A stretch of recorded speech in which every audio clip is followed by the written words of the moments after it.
তো প্রথমে আমার কি করতে হবে, এখান থেকে যে আকাশটা আছে পিছনে আকাশটা থেকে আমার এটা আলাদা করে দিতে হবে, ব্যাকগ্রাউন্ডটা রিমুভ করে দিতে হবে। তো এখান থেকে আমি কুইক সিলেকশন টুলটা নিলাম, দেন এটাকে আকাশটাকে আমি সিলেক্ট করে দিলাম। সিলেক্ট হয়ে গেছে না?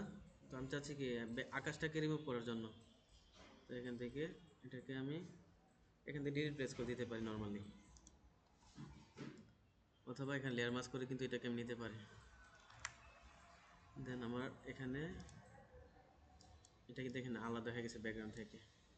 দেন রাইট ক্লিক করে এটাকে আমি কনভার্ট টু স্মার্ট অবজেক্ট করে নিলাম।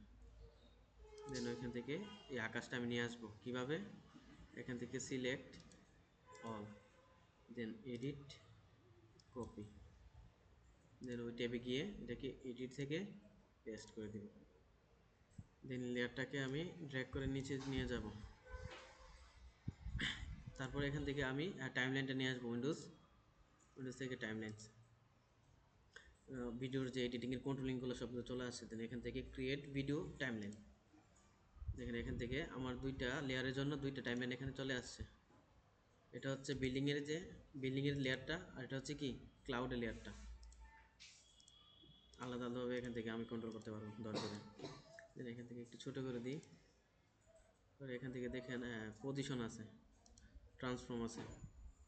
তো ট্রান্সফর্ম থেকে দেখেন ট্রান্সফর্মে যখন ক্লিক করব, ক্লিক করলে আমার এখানে দেখেন লেয়ারের মধ্যে দেখেন একটা কি ফ্রেম চলে আসে, দেখেন কি ফ্রেম, এগুলো কি ফ্রেম। হ্যাঁ, এই কি ফ্রেম থাকা অবস্থায় এখানে যেরকম আছে এরকম থাকবে, অবজেক্টটা মুভ থাকবে না।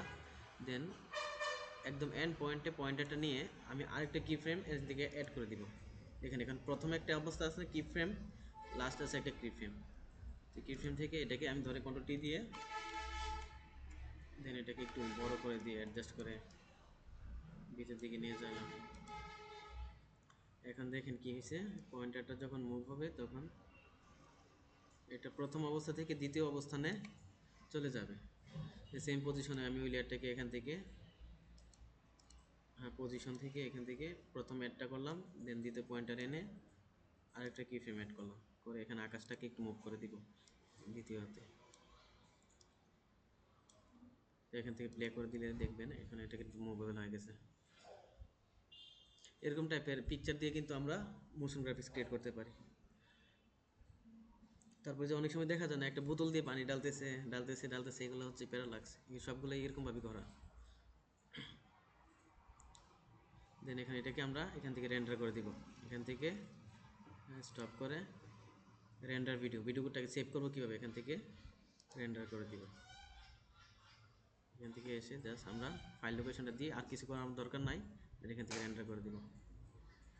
রেন্ডার ক্লিক করলে দেন এটা আমাদের লোডিং হয়ে রেন্ডার হয়ে যাবে। হ্যাঁ আছে।